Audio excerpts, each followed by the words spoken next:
Content warning. This video discusses and shows depictions of violence. There is a brief mention of sexual abuse. This video also contains flashing lights. Mild spoilers for Ryse, Son of Rome, Wolfenstein: The New Order, and Red Steel. This video is about the framing of violence in games. I won't be focusing on explicit morality systems. Instead, I want to talk about how violence is presented in a few different games and how I personally engage with it in each case. First, let me say that I am not here to attack all violent games or to censor the ones I don't like. Critique is not censorship. I play a lot of different games, some violent and gory, some cute and peaceful. I've put a lot of time into both the Animal Crossing and Wolfenstein franchises.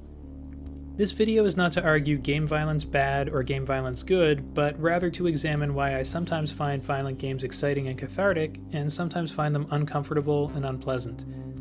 For now, we're only going to look at games which include violent conflict. Animal Crossing, you can sit this one out.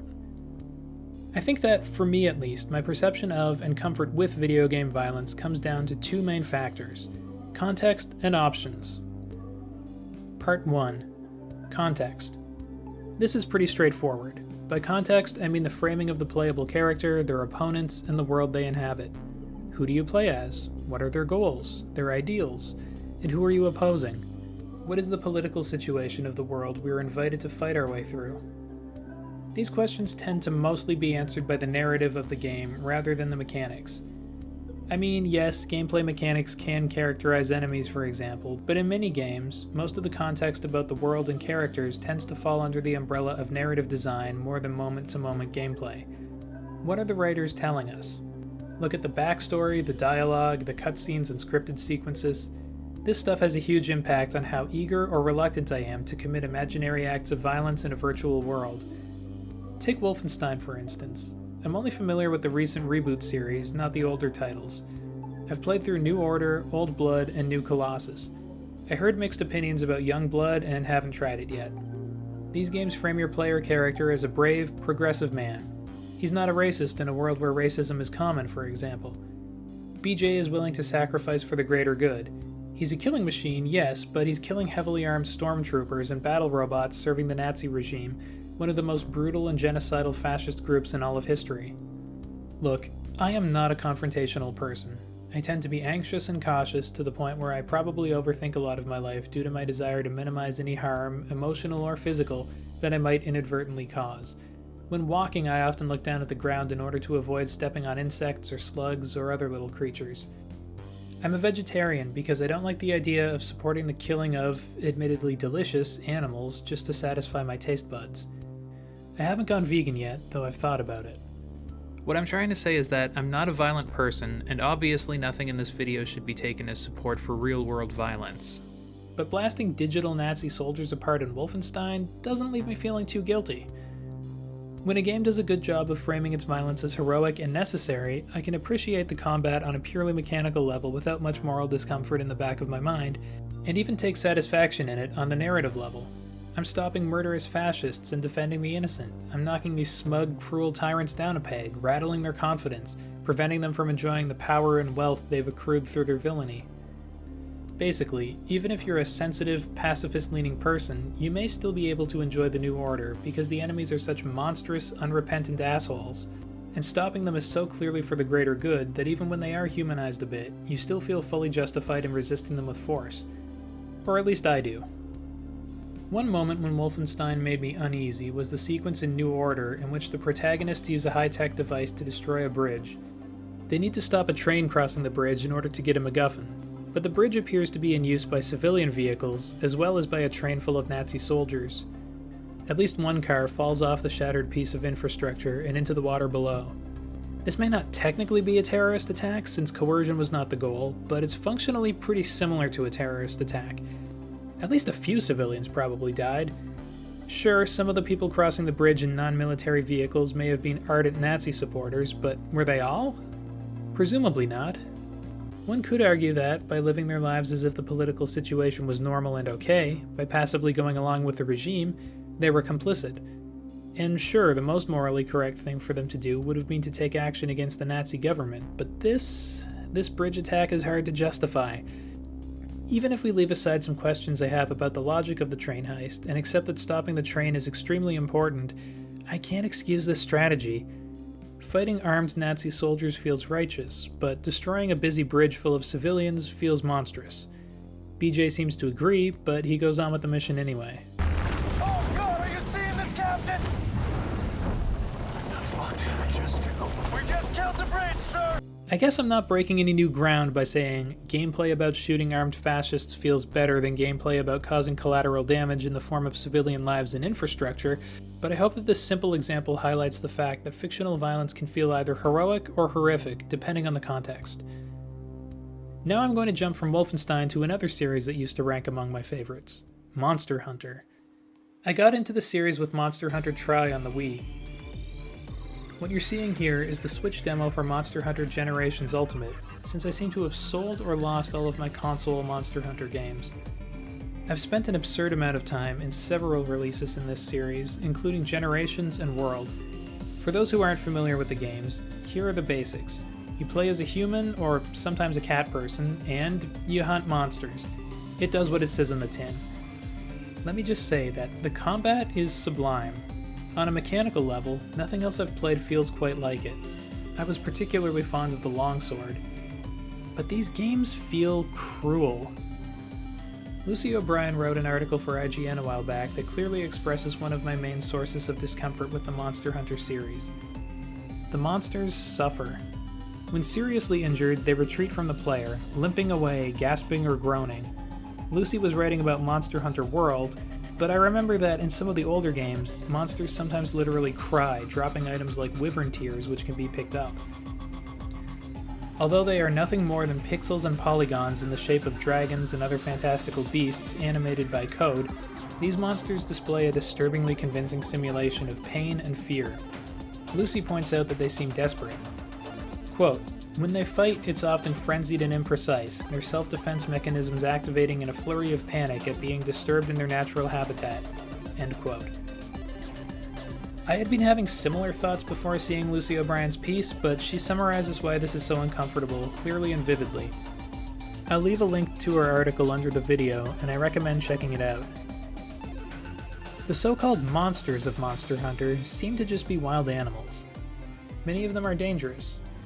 Most bosses are large, some breathe fire, some spit poison, etc. And yet, they don't seem evil. A Baroth is dangerous in much the same way an elephant or rhino is dangerous. It can absolutely kick your ass, if you provoke it. To be fair, yes, the games do sometimes frame these animals as rampaging predators and threats to humans, but in the missions themselves, you tend to approach a beast that is calmly existing within its own natural habitat, as that IGN piece noted, and then proceed to kill it, often slowly and painfully. Battles can sometimes last nearly an hour, and the player is often incentivized to break parts of their prey's body before killing it. For example, the tails of many monsters can be severed, netting an extra chance to gather valuable material. So the goal is not merely to kill the monster, but to disfigure it before ending its life. The games reward torturing these majestic beasts to death, usually on their own turf. Now, again, in terms of the pure mechanics of gameplay divorced from context, combat feels great. It really lives up to the oft-used phrase, tough but fair. In spite of the excellent mechanics, however, I haven't played Monster Hunter much lately, due to the way that gameplay is presented. Being asked to repeatedly grind a beautiful wild animal into blood and bone to craft new weapons out of was genuinely taking a toll on my emotional state while playing. If you want to know how into Monster Hunter I was, you can just look at my wall of Quirapeko drawings. Quirapeko was a monster, I believe it's from the 3rd generation originally, and I kept on drawing it obsessively in high school. This is a printout of a digital drawing I did. This is probably one of the best ones. It was actually a digitized version of this guy over here. Anyway, yeah, I was really into Monster Hunter. I often felt genuinely bad killing these things. Again, I know that they aren't real, and I know that most monsters can be trapped alive, although that still requires beating them into a pulp, and it still results in getting their body parts as rewards, implying that live captured monsters just end up being dissected and harvested later anyway. For these reasons, I feel more guilty about killing dragons in Monster Hunter than I do about killing Nazi soldiers in Wolfenstein, and I've fallen off of Monster Hunter.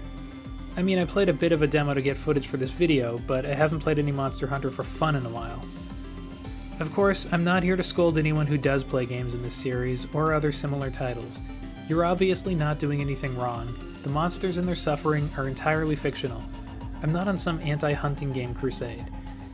I've just reached a point at which I can no longer find much enjoyment in games so focused on simulated brutality against the fantasy equivalent of elephants. Also, I stopped playing Monster Hunter before I ever saw Studio Ghibli's Princess Mononoke, but that movie really made me feel bad for giant wild animals being slaughtered by greedy humans. Alright, so far so obvious. The way fictional violence is depicted and narratively framed determines whether I interpret it as exciting, righteous, or tragic. I know I'm not breaking any new ground here. But now it's time to move on to Part 2, Options. By options, I mean the various ways in which a player can approach enemies in the game. And while the choice between stealth kills and gunfights is an interesting one, both are violent. I want to examine the way that having a non-violent option can impact how I approach potentially deadly situations in games. I've recently been playing 2 games with ancient Roman settings. One is Ryse, Son of Rome, and the other is Total War Rome 2. There are a lot of differences between the two, of course. Ryse is a third-person action game focused on melee combat, and Total War Rome 2 is a turn-based strategy game with real-time battles. Side note, but the official title sounds a bit clumsy, doesn't it? Rome Total War 2 sounds better to me, but that's not the title they went with. Anyway, in Total War Rome 2, in both the turn-based politicking and real-time fighting, the player acts as an intangible commander, not an avatar in the game world. From a god's eye view, you give orders to the little people below. Playing through Ryse as an individual soldier obviously feels pretty different. On the other hand, there are similarities. Both games see you play as a Roman, or, there are other playable factions in Total War, but let's ignore them for now, and ask you to vanquish foreigners. Both games often feature battles, ranging in skill from small engagements to contests between large armies. These games are united by the setting and focus on violent conflict. I mean, one of them has Total War in the title, and based on names alone, it would be reasonable to expect the strategy game to be the more bloodthirsty of the two. In reality, however, that's not the case, or at least it doesn't have to be. You see, in Total War, there are diplomatic options. Conflicts can be solved through negotiation. Let me tell you how my most recent Total War Rome 2 campaign started. I'm playing as the House of Junia, a Roman faction. When the Grand Campaign started, I found myself already automatically at war with the Etruscan League. They seem to be a tutorial enemy of sorts, a relatively weak, hostile faction bordering on the player's territory, and yet I couldn't bring myself to destroy them, not when peaceful options existed. I fought them a few times before they were willing to agree to end the hostilities, but eventually they did. There was still a lot of tension for a while, but over time we became trading partners, allies, and friends. See, this is why I never finish Total War campaigns. I either lose because I'm pretty bad at grand strategy stuff, or I make peace with everyone around me and become a small state, perhaps prosperous, but with stagnant borders. In real life, that would be pretty great, an economically successful nation with many friends and few enemies. But in Total War, victory requires conquest. I have started campaigns in both Rome Total War games and in Shogun 2, but I have never actually achieved victory. I love the idea of building up a little civilization, but my obsessive desire to talk things out rather than fight leads me to make peace and then get bored as, turn after turn, all I do is revisit the same limited diplomatic options and slowly build infrastructure while knowing in the back of my mind that this strategy will never lead me to the game's win state.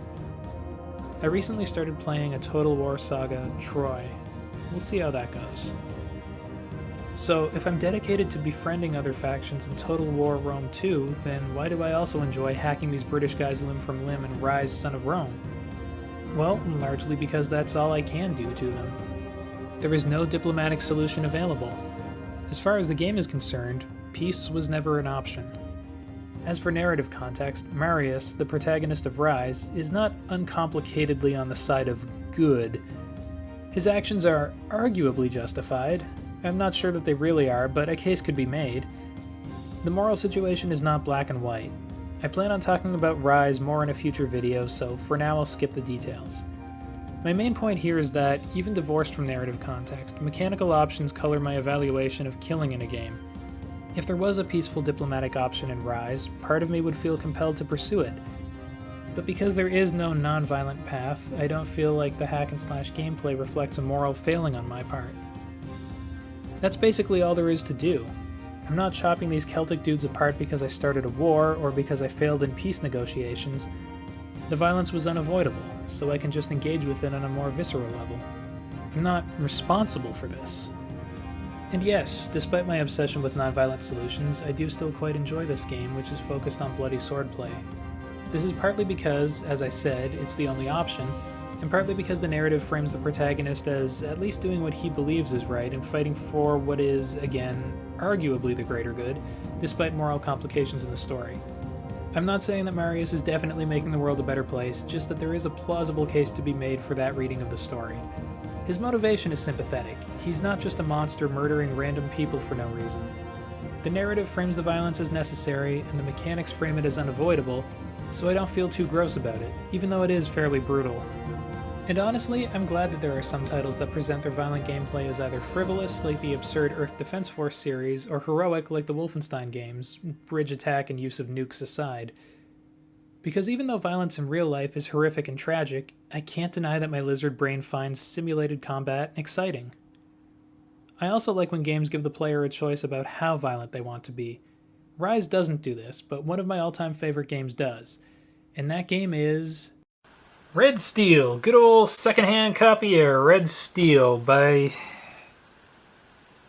Ubisoft. Yeah, I don't know how many people would claim this title as their favorite, and even I wouldn't call it my clear number one. Honestly, I think ranking favorites on a rigid hierarchy is pointless, but I do love Red Steel.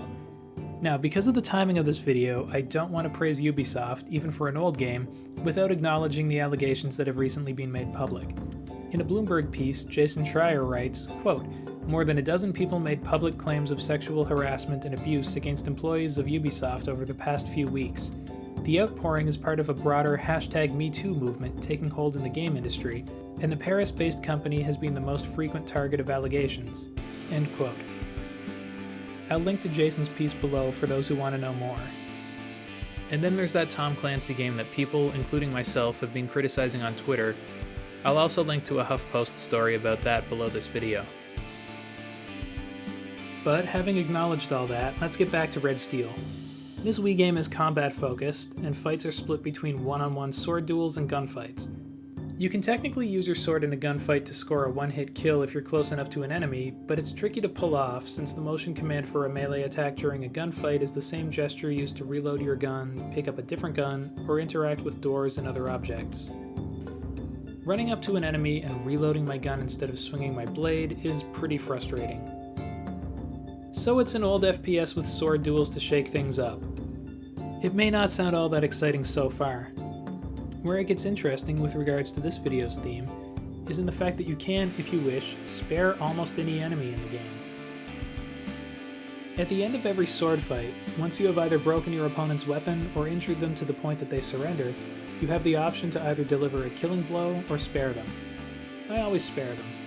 Refraining from killing an enemy who has been either disarmed or too injured to fight and who has conceded defeat seems like the nice thing to do.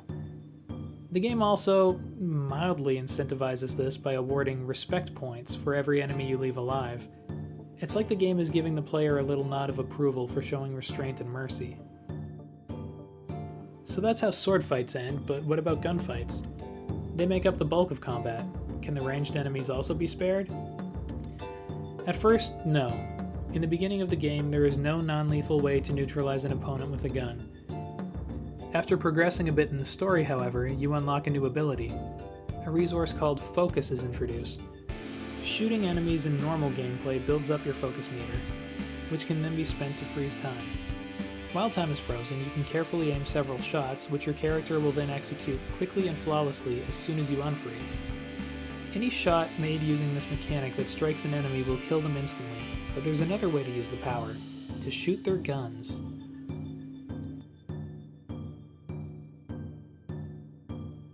Using focus to freeze time seems to be the only way to disarm opponents.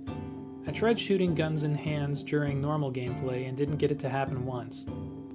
When their guns are shot using a time freeze, enemies will be momentarily stunned. If you then make an up and down gesture, they will set their weapons down and surrender. Disarming the leader of a group and making them surrender will cause their followers in the area to do the same, meaning one precise shot can end a skirmish without killing anyone. I mentioned earlier that the focus meter is filled by shooting enemies when time isn't frozen. This means that, yes, I still have to kill some of these Yakuza. However, getting an enemy to surrender in a gunfight also rewards the player with a small amount of focus. Often, I get back less than I spent to force an enemy to concede, but making a leader and all of their goons stand down can net a nice amount of focus. If I'm playing well, I am able to leave quite a few enemies, though not all, alive. Since I like to be a nice guy, I try to limit the body count in this game, and again, the game acknowledges that effort with respect points. This demonstrates that Ubisoft at least theoretically respects human decency. I think that Red Steel hits a good balance as far as making the tone of combat feel good. The enemies are armed gang members involved in kidnapping who attack the player on sight, so fighting them doesn't make me feel like too much of a bad person. Combat is required, meaning I don't end up overthinking things and forcing myself into a less enjoyable playstyle, which is the usual result of the Total War game's diplomacy system. And the ability to spare the lives of almost any enemy lets me live out a particular power fantasy of fighting against unrighteous violence, winning, and then being the bigger person and sparing my humbled foes. It allows me, as a player, to feel that I am not only a better fighter than the enemies opposing me, but a more ethically upstanding person too. It allows me to win a contest of skill and resolve without that contest necessarily ending in death. I know this may all sound a bit lofty and silly as you watch the footage of this old Wii game, but the simulation of being a skilled combatant who also causes as little death and suffering as possible is a compelling one. After all, I despise senseless violence! Hey, thank you so much for watching this video all the way through. I really appreciate it. If you enjoyed it, you could click the like button, though obviously there's no pressure. If you like the music in this video, it was all done by me, and you can check out my music channel. It's called Eternal Sound Collective. I'll leave a link to that down below with the other links. And yeah, just thank you again for watching all the way through, and hopefully I will get better at this over time. See ya.